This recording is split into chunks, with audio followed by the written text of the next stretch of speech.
Hello বন্ধুরা, আসসালামু আলাইকুম। সবাই কেমন আছো? আশা করি ভালো আছো। আর এই যে আমি এখন তালের এটা করে নিচ্ছি। আমি আজকে তালের ফুলুরি বানাবো। তো তোমরা সবাই দেখো তালের বড়াটা কেমন হয়। আমি তালটা ছিঁড়ে নিচ্ছি এখন।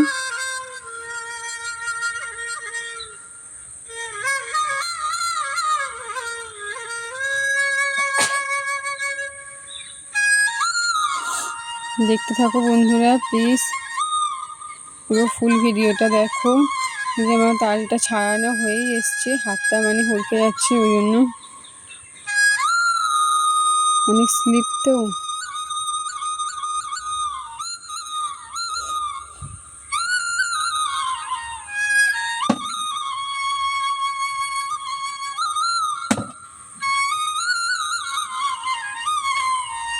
আমি একটা জায়গার মধ্যে রেখে তালটাকে খোসাটা ছাড়িয়ে নিচ্ছি। এই যে হয়ে গেল খোসাটা ছাড়ানো।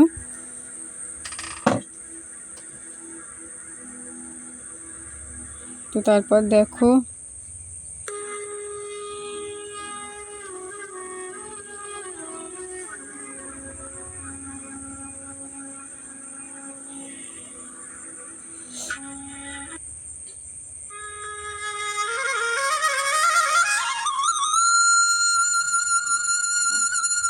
এই যে একটা চুপড়ি নিয়ে, যাদের কাছে কাঠের ঝুড়ি থাকবে না, তারা এই চুপড়ি দিয়েও এটাকে তালের এই যে কোয়াটা আছে এটা থেকে তালের এই ছাঁচটা বের করে নিতে পারবে। এটা খুবই সোজা, সোজা দিকে একটু করে না, তাই জন্য আমি একটু এরকমভাবে উল্টে আবার সোজা করে নিলাম। দেখো এইভাবে আমি পুরোটাকে পুরো যে তালের এটা আছে, ছাঁচটা আছে, পুরোটাই বোলের মধ্যে নিয়ে নেব বার করে।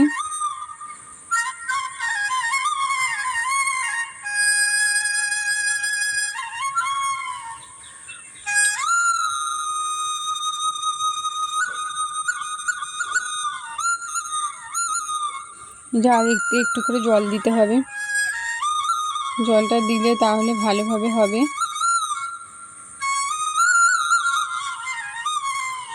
এই যে হয়েই এসছে আমার। তারপরে এখানে একটা নেটের মতো একটা কাপড় নিয়ে নিয়েছি। তো এই নেটের কাপড়টার মধ্যে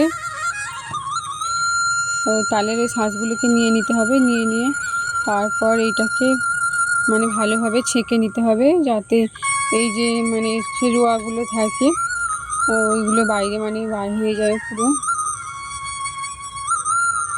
ছেঁকে নেওয়া হবে।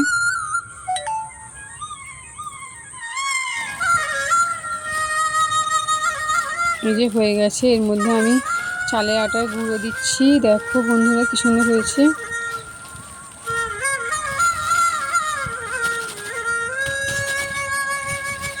চালের আটার গুঁড়োটা নিয়ে নিলাম। এখানে 250 একটা তালেরই করেছিলাম। আর এই যে কিছুটা ময়দাও নিচ্ছি।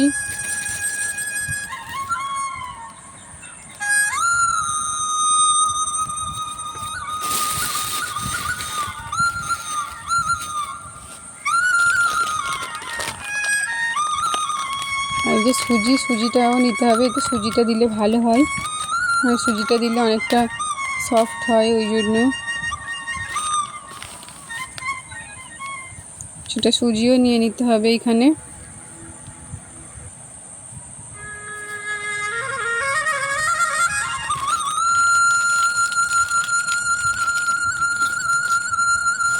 তারপর সবগুলোকে একসঙ্গে মাখিয়ে নেব। আর চিনিও দিতে হবে। চিনিটা একটু যেরকম স্বাদ অনুযায়ী দিতে হবে, যে যতটা মিষ্টি প্রয়োজন সবার ততটাই দেওয়া উচিত। এই যে চিনিটা দিয়ে নিলাম। তারপরে একসঙ্গে সবগুলোকে মাখিয়ে নেব।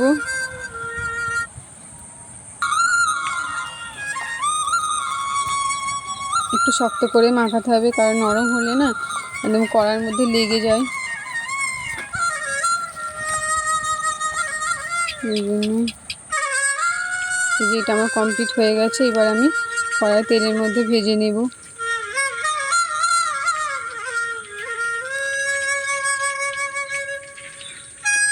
দেখো কি সুন্দর কালারটাও বেশ হয়েছে। এই তেলের মধ্যে আমি এবার ভাজতে মানে সবে দিয়েছি। এভাবে আস্তে আস্তে করে নেড়ে নেড়ে এটাকে পুরো লাল হয়ে যাবে আস্তে আস্তে।